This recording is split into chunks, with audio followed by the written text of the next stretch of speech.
Welcome back to Old School Sports and our Out of the Park Baseball 24 playthrough of the Buffalo Wings. We are at opening day of the 2020 season, and if you watched our last episode, you know that the Wings were 7-1 winners on opening day. Got a nice pitching performance from Shohei Ohtani and a couple of surprising two-run home runs. Cotto's more surprising. Chalette's a little less surprising in his debut for Buffalo. So a very productive first day of the season for our Buffalo Wings. This 2030 season is going to be the fifth year of Buffalo competing in Major League Baseball. We've made the playoffs each of the last two seasons. 2 years ago, won 101 games, made it to the National League Championship Series, where we lost to the eventual World Series champion Cincinnati Reds. Last year, we were a 90-win team and a wild card, made it to the National League Division Series, where we lost to the eventual World Series champion Cincinnati Reds. So the hope is to do better this year, but the first goal is to get this team back into the playoffs. Hopefully, in a perfect scenario or in the ideal scenario, we will be back in as division champions like we were 2 years ago, rather than having to take the wild card route like we did last season. But the primary goal as we begin the season here on April 1st is to stay healthy enough and play well enough on the field that our Buffalo Wings will be back in the playoffs when this 2030 regular season is complete. And we won again against Montreal yesterday. Importantly, our claim of Miguel Segura has gone through. So we are going to go ahead and do the second part of that transaction and actually trade away Harold Melenge to the Yankees to get his contract off the books.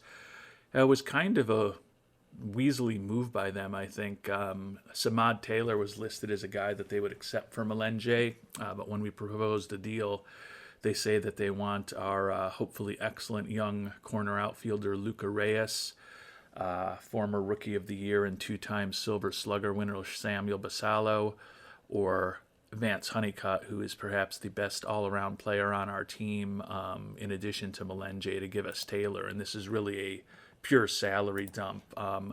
Fortunately, we do have Nico Horner, who was going to be playing shortstop for us in AAA Albany, but a guy that we picked up as a minor league free agent signing this year, is not a key member of our organization. So we are actually going to include Horner in the deal, just get it done. Importantly, our money available will improve getting Melenge and his contract off of our books. So that will be positive. Actually, though, they promoted Samad Taylor to the major league team, so that makes this a lot less attractive. I was wondering why our money didn't help that much. Samad Taylor was signed to a contract that would only become guaranteed if they put him on the major league roster, but the Yankees have done that. I do not want to be paying him $1.2 million. Kind of defeats the point of this. So we will shop Melenge again and just see if there's any market at all for him.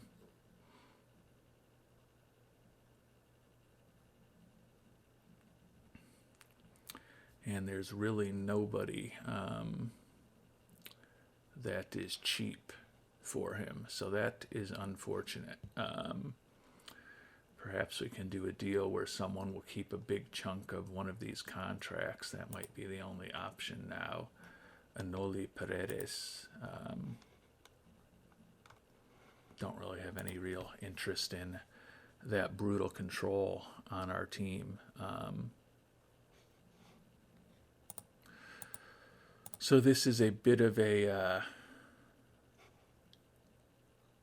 hiccup in our plan to get Melenge off the roster and to free up some money.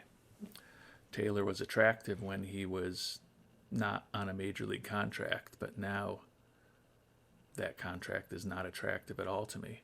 I guess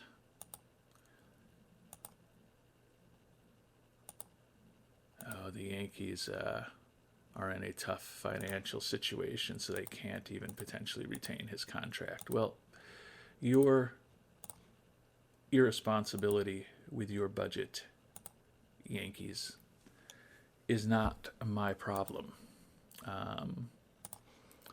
See if maybe we can. The Red Sox have financial flexibility, so we'll see if we can get Melenge for Enoli Paredes, submit that offer, and have them keep all of his contract. In the meantime,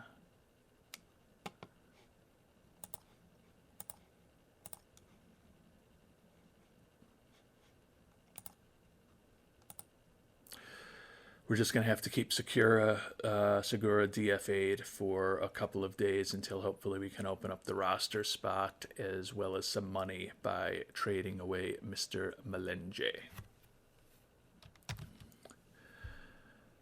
And fortunately, it looks like we'll be able to get something done with the Red Sox. We will trade them Melenge for Paredes. They are going to retain all of Paredes' contract. They want some middling to decent prospects generally for us, but they are also willing to take 26-year-old minor league right-hander Samuel Dutton, a guy who's been in high A ball for us for the last couple of years, so clearly not a big part of our organization. So we'll go ahead, add Dutton into the deal. Our available money is going to improve materially. Paredes is just going to go into the minors for us, and getting rid of Melenge will open up the roster spot that we need, as well as some cash for us. So a productive trip through the waiver wire, hopefully. Segura goes on to the major league team. Paredes, we've got no financial obligation to at this point, with Boston keeping 100%. So we'll put him onto our AAA team. I guess we've got to put him on the 40-man roster, obviously. He's got a major league contract, even though we're not paying it. So we will put him on the 40-man and send him. He's got to wait 2 more days or 3 more days to clear waivers. Okay. So we are all set there. We will find an appropriate role for Segura, and then we are going to continue on with our season.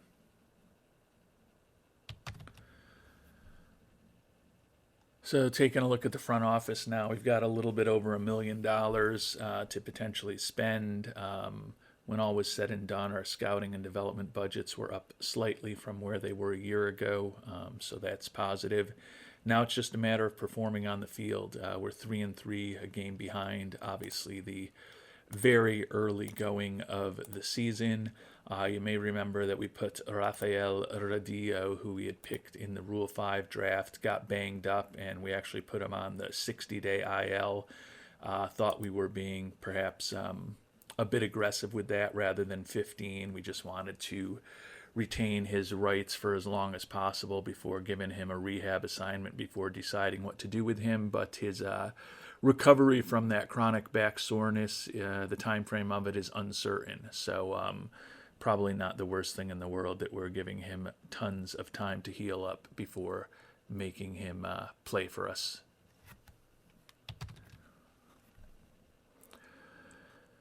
And a week into the season, and we're 3-4 after that win on opening day and the 2-0 start. So not playing as well recently, but as I just noted, still a very small sample size at the very early stages of this season. Not really concerned about that at this point. Have gotten the question in the comments section to maybe go through and show how we set up a minor league team. So we are going to do that right now with our DSL team, and going to do it real quickly. You can see we've got 35 guys on our DSL team, which is a little more than I would like to have, but I force start a lot of the players I really want in the lineup, and then the people who are either not dominant for the level or, more importantly, not top prospects can fight for whatever scraps of playing time they are able to get. So the first thing I do is I think about who the real prospects are on this team, look at the ratings relative to Major League Baseball and the potential, and you can see we don't have a lot of real prospects on this team. Arguably, there's only two prospects in Duque and Carmona. Luis Montoya, as the only guy who we think even has 2.5-star potential, though, is a prospect for our purposes, at least. So Humberto Duque, who is number 40 prospect in baseball, one of the top, if not the top prospects in our system, guy who was an international free agent signing 2 years ago. We promoted him for the start of this season from the international complex. Still think he could be a potentially really good bat. Most likely is going to be a DH at the major league level, but we are forced starting him as one of our top prospects at first base.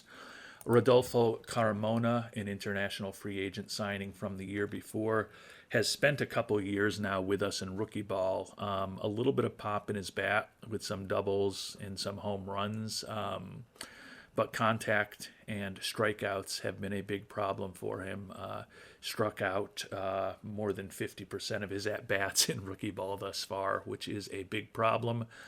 That said, he, at least in terms of his potential, is still one of the only legitimate prospects on this team.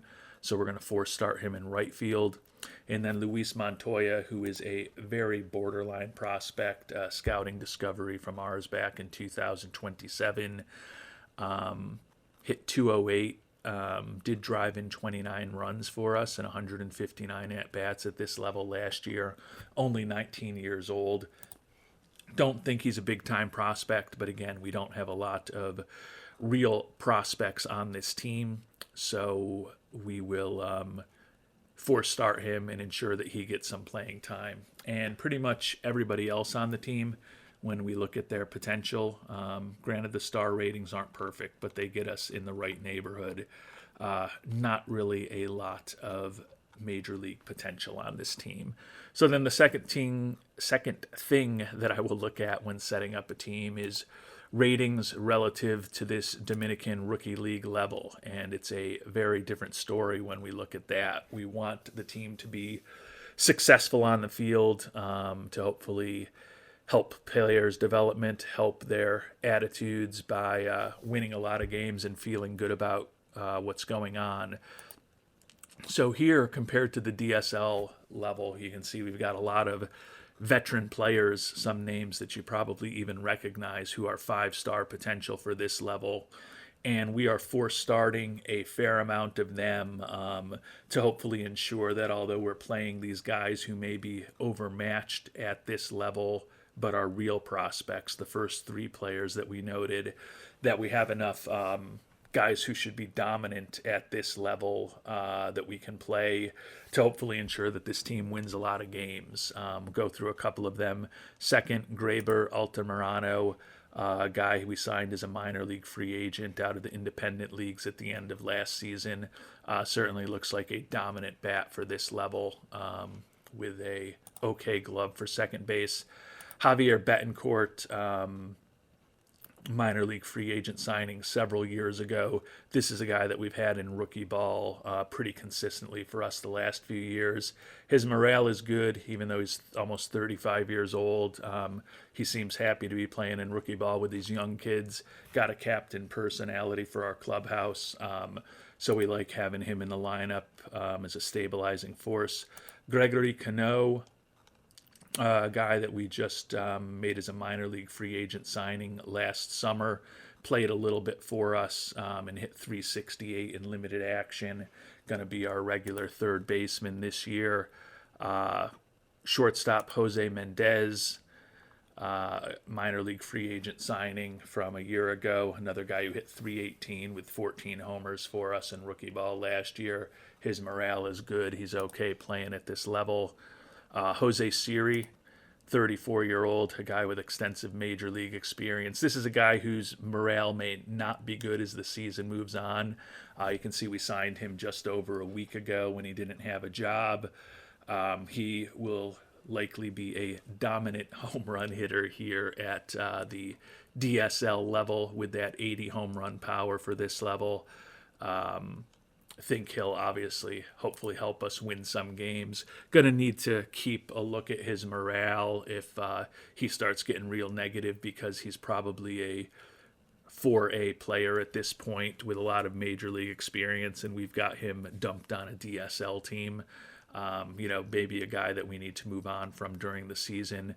And then there's a couple pitchers that we've been able to pick up: Alberto Guerrero, Moises Amezquita, Jorge Gavilanes, Luis Zambrana, who are at least acceptable to hopefully a little bit above average at this level. Our pitching is definitely not great, but we've got a lot of guys who can hopefully help score some runs, and most importantly, again, help ensure that we do everything possible to maximize the development of Duque, Carmona, and Montoya, who are really the only three legitimate prospects at this level right now. It's possible one of these other guys in their teens or early 20s may develop and become something, but right now our scout does not think that is the case.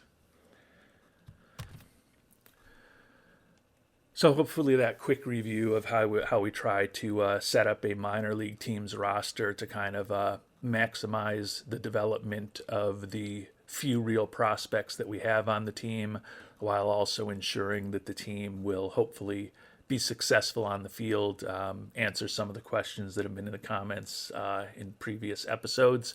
If you've got other things that you're interested in me talking about, always like to hear what you're thinking, so please share those in the comments. In the early stages of the season, not going well for Buffalo, 10-15 record, and you can see the fans must have been real cold or real nasty weather, I'm guessing, those few days. But fans not consistently attending like they have in previous years, even though our interest is still 100 at this point. So kind of interesting to see that. Did just suffer a relatively significant-ish injury. Toshimitsu Kato, you may remember, he's one of the guys who hit the 2-run homer on opening day. More of a utility infielder role envisioned for him this year for us. You can see he has started 9 games for us. That home run and the 2 ribbies are the only home run and runs batted in that he has for us this year, hitting just a $160, really on the team because of his excellent defense. But he's got a fractured rib, going to be out for 6 weeks now. So we're going to put him on the IL, and definitely will weaken the defense off of our bench, but certainly will give us an opportunity to likely bring a better bat up to the major leagues, although it's going to leave us a little bit weak in terms of our depth in the infield. I think Lang Choi, who was our last cut out of spring training, makes sense to bring that bat up. He's hitting close to 300 with 4 doubles and 3 homers and 81 at-bats at AAA Albany for us. So that's probably the direction that we will go. It will mean that Easton Swafford is getting a little more time playing as a utility player. He's only got 10 at-bats and 1 hit on the season thus far. So he'll be getting a lot more playing time with Katu gone. But was kind of worried that having both Kato and Swafford on the team could have a negative impact on our offense. And certainly, although they don't have a ton of at-bats, neither of those guys has hit really at all this season. So bringing Choi up to the team will hopefully give us an opportunity to get another decent major league hitter some at-bats.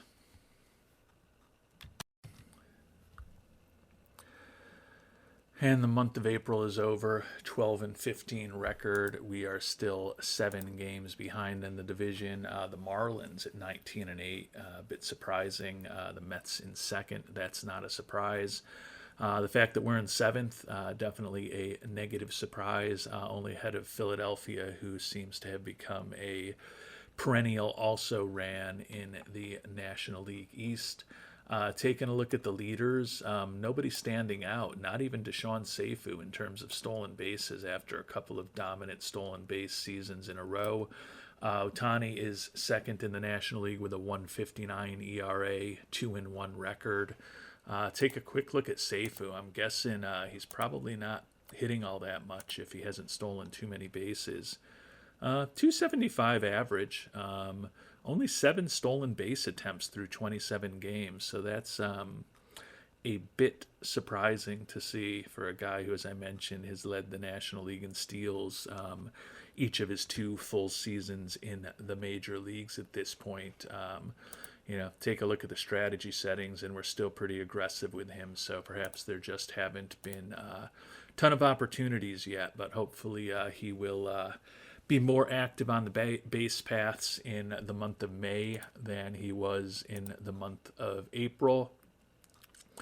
Taking a look at our team statistics, we're 4th in the National League in runs scored, so the offense has actually been decent, and we're actually 4th in steals, even though Seifu has not been nearly as active as in past years.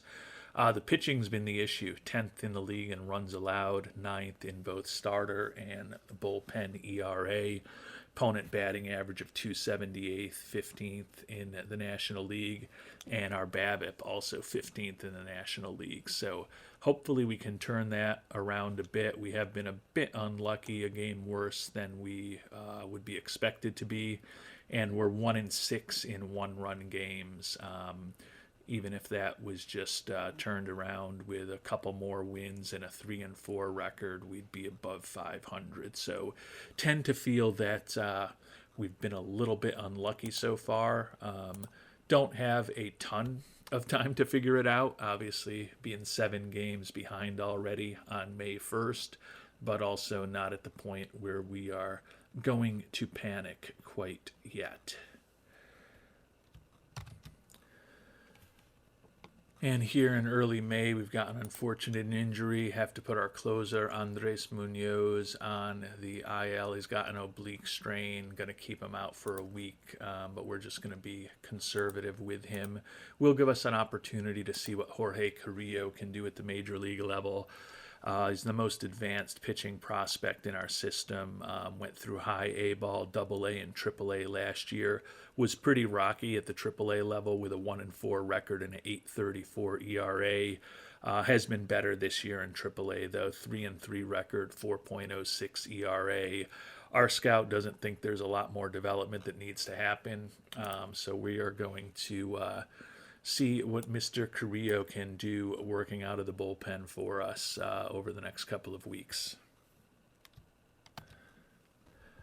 And as we've been moving through May, I've been playing a bit better recently. We've got the record to 23-21 over 500. Importantly, this past week, the teams that we're chasing, we took 2 out of 3 against the Mets, and then we swept the Marlins in a 3-game series at home. So we're making a little progress in the standings, still 4.5 back. The Mets have passed the Marlins at this point, back on top of the division where they were a year ago. But we're back above 500, 4 wins in a row, 4.5 out. So starting to play better. Hopefully we can keep that up over the last week and a half of May. Samuel Basallo, as you can see, hitting 259, 13 home runs, which is 3rd in the league. Only 22 ribbies, so a lot of solo shots for Mr. Basallo, but still has been a reasonably productive hitter for us. Don't have any leaders among the top 3 of the key categories in the National League other than Basallo at this point. And good news on the injury front. Munoz is now healthy. Rodillo about to finish up his 60-day stint, so we'll be able to give him a rehab assignment, see what we have with him before we have to potentially make a decision. With Munoz coming back, going to face a decision as far as our pitching staff. Taking a look at it, you can see Ohtani 2-2, 272 has been solid. Jarlin Huzana 3-2 record, 3.79 ERA has been fine. Andrew Painter 3-1 record, but a 4.50 ERA. But Hayden Yinger and Sean Sullivan at the back end of our rotation have been not great through their first 9 starts of the year.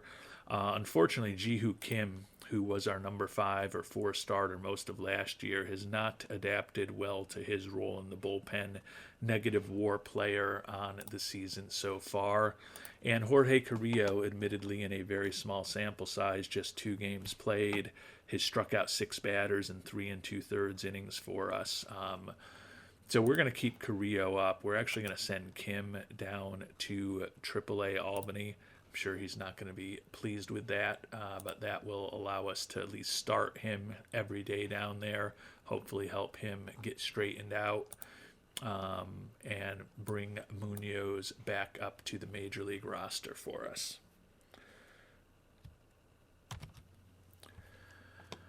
And unfortunately, the last couple weeks of May were pretty rough for our Buffalo Wings. We split a 4-game series at home against Montreal. We did take 2 out of 3 against the Yankees, but then we were swept by Boston and lost the first game of a series against Detroit. We've given up 14 runs 2 straight games.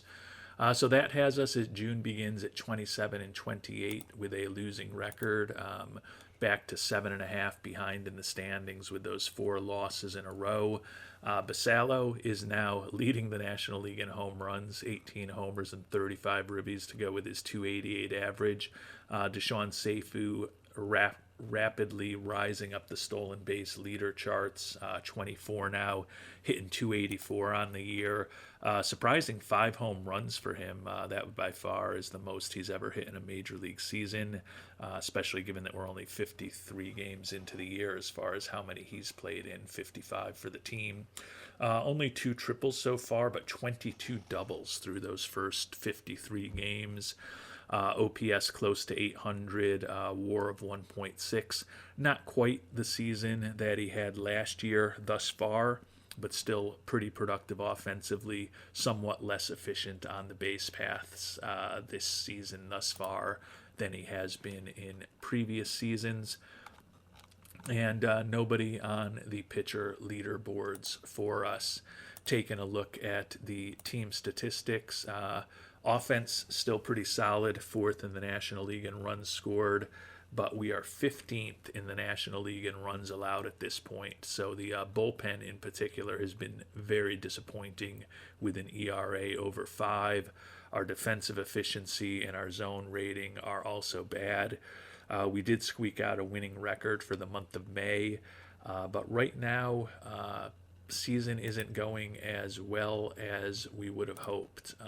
Again, it's only June 1st, and right now we are in a 3-way tie for the, is that the final? Yeah, that's for the final wild card spot, since Cincinnati and San Francisco are tied for first. So a 3-way tie for the final wild card spot in the National League at this point. So no need to panic, but certainly seems like we've got some holes in our bullpen and potentially with our defense that we're going to need to think about fixing as the weather gets warmer and the calendar flips to summertime from the spring. And Miguel Segura, who we picked up off the waiver wire, has been pretty bad, 6.41 ERA. BABIP against him is 351, so maybe he's been getting a little bit unlucky, although his BABIP at the major league level last year was 360, so maybe he's just a 4A pitcher. But he is banged up with a finger blister right now, moderate impact on his throwing. We're going to just put him on the IL since he hasn't been that good for us. That will give us an opportunity to bring... apparently he may not be healthy. There he is, Ji-Hoo Kim. Yeah, we'll bring Mr. Kim back up. He hasn't been good in Albany in his 2 starts down there, but still is the most proven guy that we have in AAA. So we'll bring him back up, and hopefully he'll start contributing a little more like he did last season. And here on June 7th, we're back up above 500 at 31 and 29, 5.5 games out, third place in the division. Kato is back and ready to come, given some of the defensive deficiencies we've had this year. We will definitely be bringing him back up. We are actually going to send down Luca Reyes, guy who we've given the opportunity to be our starting left fielder this year, hitting 232 with 5 homers and 207 at bats, but well above average offensively, well above average, even in terms of his weighted runs above average, and below replacement level by a game. If he's not hitting, doesn't bring a ton to the table for us defensively. Just seems a bit overmatched at the major league level at this point. And Lang Choi, since he came up, is a little bit more productive, 258 average, and at least is operating at a replacement level of play. We're also a bit left-handed hitting heavy in our lineup right now, so moving the left-handed hitting Reyes down to AAA. We'll get rid of one lefty on the team, and we'll bring Kato, the right-handed hitter, back. Think we're going to be kind of churning through the back couple players on this roster over the course of the season until we potentially make some trades. Not totally happy with how our bench is producing thus far. We'll take a look at the stats in a couple of weeks when we finish up the episode and kind of do our preview of the upcoming draft. But the bench hasn't been great this year. We are going to have to make a decision on 5 days on Rafael Rodillo. He's hitting 318 with 3 homers in AAA Albany. Is another left-handed hitter, a somewhat similar-ish profile to Reyes, so there's certainly an argument to maybe give Rodillo a chance at the major league level. I don't know who exactly we would send down, probably Lang Choi to open up that spot for him, but he's playing well enough in his first 12 games at Albany and is a 23-year-old, soon-to-be 24-year-old. Has a bat that's potentially interesting. Would love to kind of keep him in our organization after picking him in the Rule 5 if possible. And with the fact that the back end of our major league roster hasn't hit incredibly this year, that could be the opening for him to get put on the 26-man roster when that rehab assignment is over. And we are going to give Rafael Rodillo an opportunity to play at the major league level.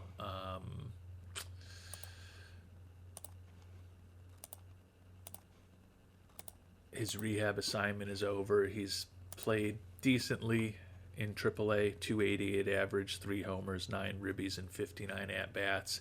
As I said, he's not quite 24 years old. Looks like the bat could be interesting-ish. Don't love that he's fragile, but we are going to send Lang Choi back down to AAA, another guy who's similar age, but we've got options on Lang Choi. He's hit 260 with a homer and 77 at-bats, slightly below replacement level, so he hasn't set the world on fire, and because of that, Rodillo is going to get a chance to see if maybe he can give our offense a little bit of a spark as we try to see if maybe keeping the Rule 5 guy around our organization is something that will make sense for the long term.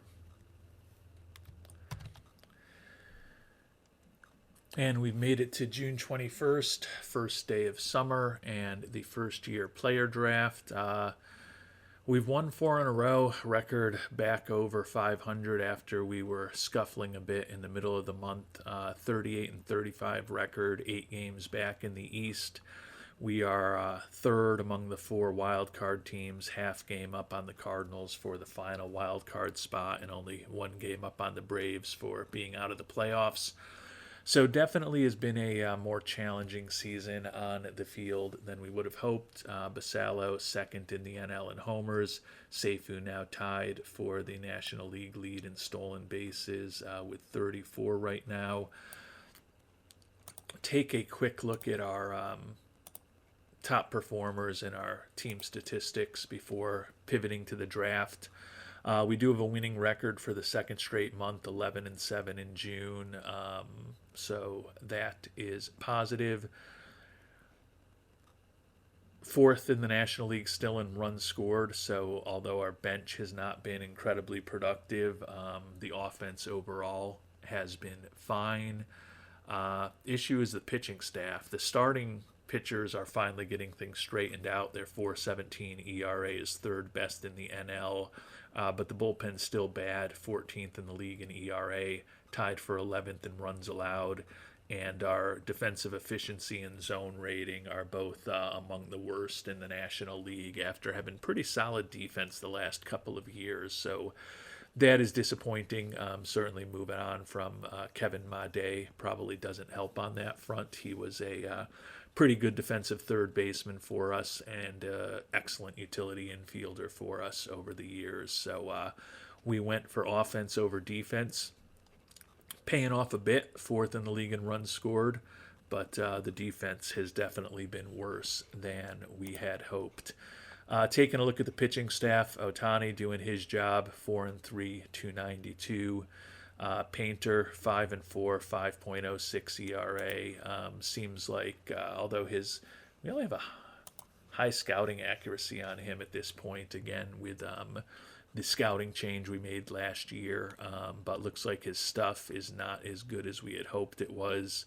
Movement and control still above average, but seems like a guy who's probably not going to live up to what we had hoped when we made the big trade for him.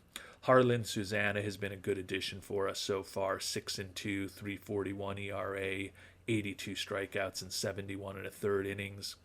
Hayden Yinger has been 2-2, 4.73 ERA, not great. And Sean Sullivan in the 5-hole, 4-6, 4.89 ERA, not great. But those guys have been pitching a bit better of late. Andres Munoz has not been good since he got back from the injury, only 6 saves on the year. Bryce Miller has not been good either, 5 saves, but he has given up 5 homers and 18 walks among 64 hits in 46 and 2/3 innings pitched. So his whip of 176, not really what we were looking for a key guy out of our pen. Adrian Morejon, solid as usual. Emerson Talavera having a down year so far. Kyle Backus remains tough on lefties. Nick Hernandez, the Rule 5 pick, has definitely been disappointing with a 5.17 ERA for us. He's a guy whose roster spot could definitely be in jeopardy. Segura, as we've talked about, has not been good, and Ji-Hoo Kim turning his season around a little bit. We did end up, when we've had some injuries back and forth, sending Carrillo back down to AAA after a solid start. His ERA had ballooned to 5.02 at the major league level.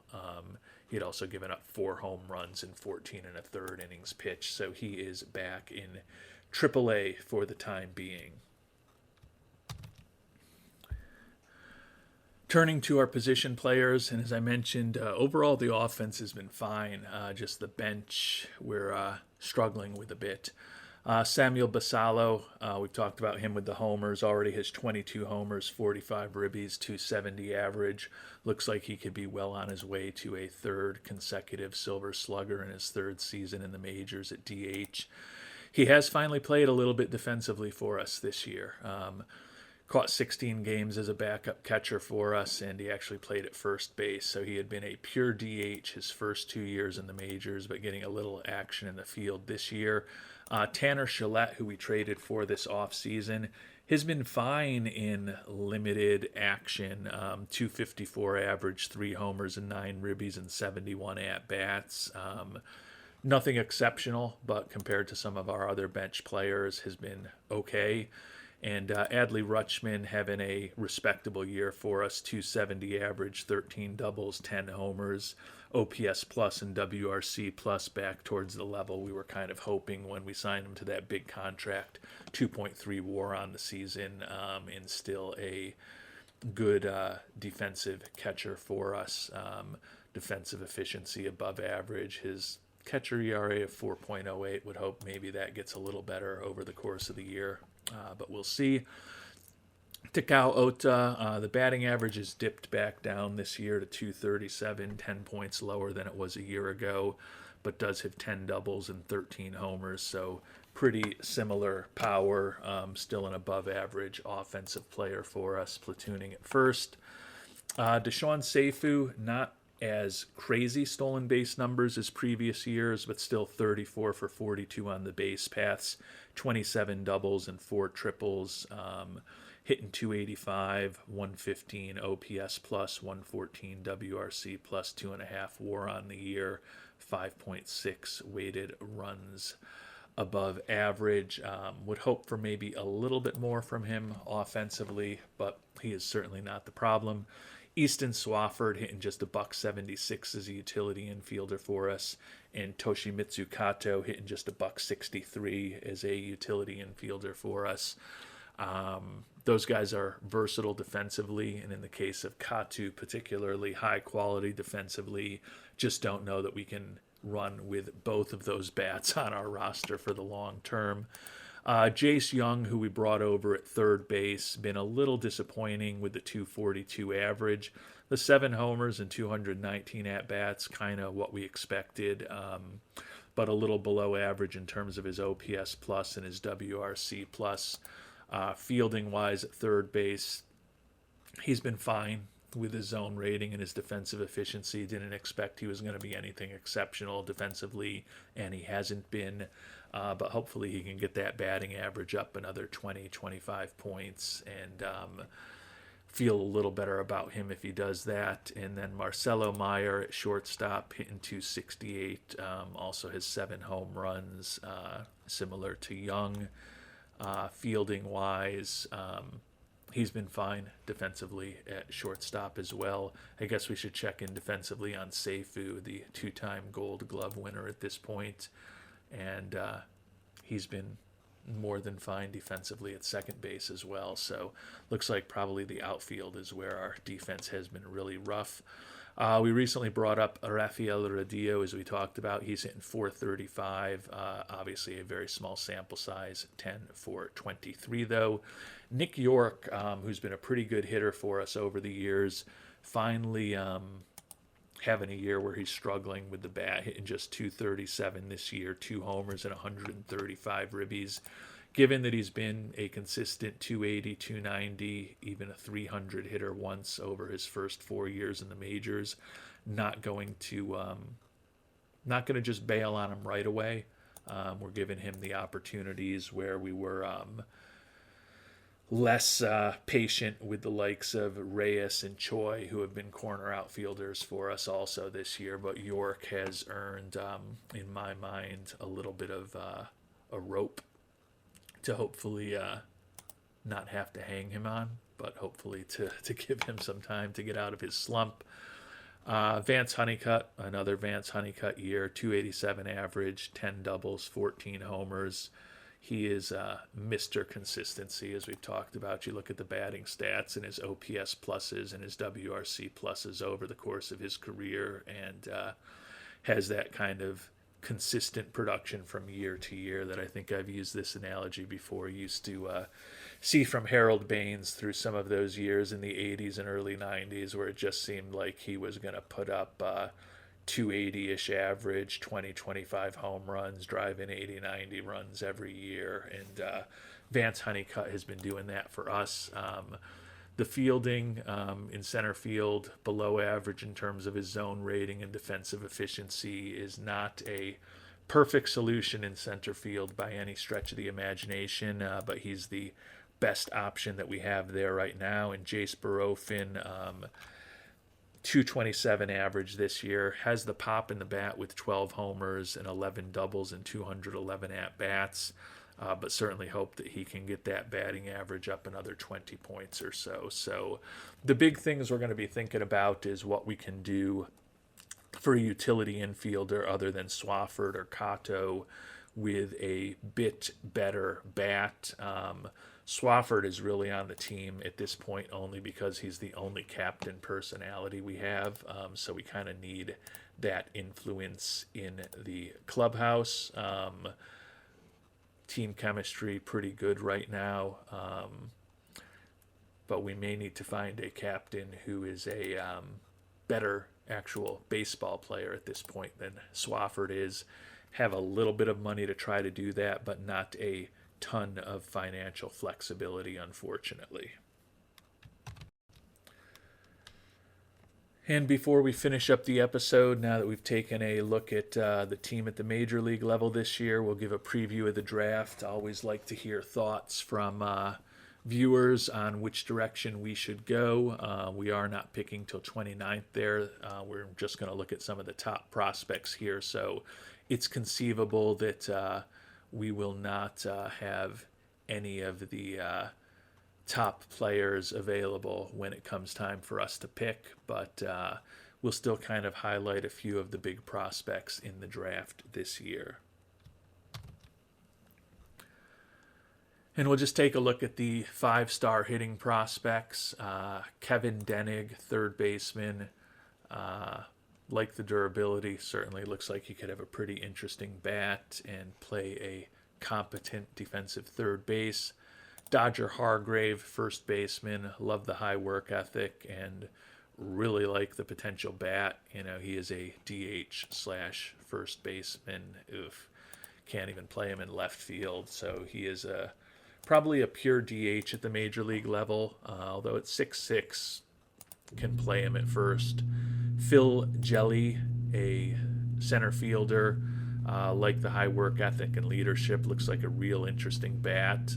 Probably more of a corner outfielder at the major league level, but a pretty interesting prospect. Kurt Mooney, another center fielder. Another guy with some good personality traits. Another guy who defensively looks more like a corner outfielder, but could ultimately have a decent bat. Dan Norton, right fielder. Another guy who looks like he could have a decent bat. Don't love the personality. Think I prefer those center fielders over him. Brad Sanders, left fielder. Real interesting potential bat if that contact, gap power, and home run power all completely develop. And he does have a high work ethic, so some chance that he could be an interesting player. David Tapia, another left fielder, looks similar to some of these other corner outfielders, but with a pretty bad personality. And last but not least, catcher Dan Thigpen. He's not going to be available where we're picking, that's for sure. Durable catcher, slightly above average defensively, high work ethic, and looks like if everything develops, a potentially exceptional bat. He's a real interesting prospect. I don't think we have any fear of him being around at pick 29, but certainly would be very interested in Thigpen if he were available for us. There's a handful of 4.5-star hitting prospects, so I'll also take a look at them now since it's probably more likely that one or two of these guys will sneak through to us where we are. Dan Burkhart, third baseman. Interesting bat, potentially. Doesn't bring a ton to the table defensively. Josh Cooper, another catcher. Average-ish defensively, decent bat, like the durability. Mike Graves, third baseman. Another guy with a potentially really interesting bat, impossible to sign, so it's conceivable he's looking for so much money that he'll be around for us. Like the work ethic, defense kind of meh. Jamie Richardson, left fielder, great personality with high leadership, intelligence, and work ethic, plus the adaptability. Real good speed, a good bunter, potentially interesting bat, a Seifu-esque batting profile for Jamie Richardson. Not the best defensive potential of anyone out there. Mike Watson, a first baseman, looks like he is all about the bat. He is coming out of Vermont Technical College, but a big-time baseball prospect out of Vermont Technical College. Not something you see every day. Looks like he's pretty close to Major League ready at this point. And last but not least, Dylan Wright, right fielder.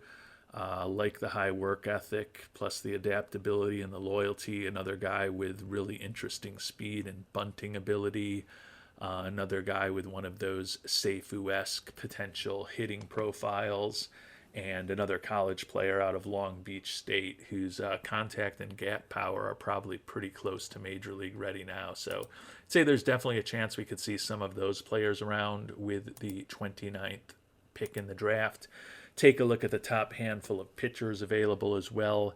Eddie Bine looks potentially incredible if that changeup develops. If that changeup doesn't develop, he's probably a excellent reliever if the rest of his pitches develop and he develops as hoped. 18-year-old throwing in the mid to low 90s. Josh Reagan, starting pitcher out of Belmont University. Certainly the concern with him is whether his control is going to be good enough at the major league level. And I guess whether that changeup will develop or maybe the slider will end up being better than people hope. 22-year-old who's throwing in the low 90s, is a lefty, is an extreme ground baller. There's good and bad with him. Ishmael Torres, 19-year-old out of high school in California, committed to Cal Poly San Luis Obispo. Unless that changeup develops, probably ends up as a very good reliever, like the high work ethic. Luis Salas, younger prospect, 17-year-old, committed to ASU. His fastball, his sinker, and his cutter are already not that far off major league quality. 17-year-old throwing in the low to mid 90s, high leadership. Not a bad prospect. And Arthur Schneider, last but not least. Do not love the low leadership and work ethic, as well as the low loyalty and the high greed. Going to be somewhat dependent on that changeup developing, although maybe the slider could bail him out. Stuff looks average-ish, but the movement and control could both be well above average. Throwing in the mid-90s with extreme ground ball tendencies at 18 years old.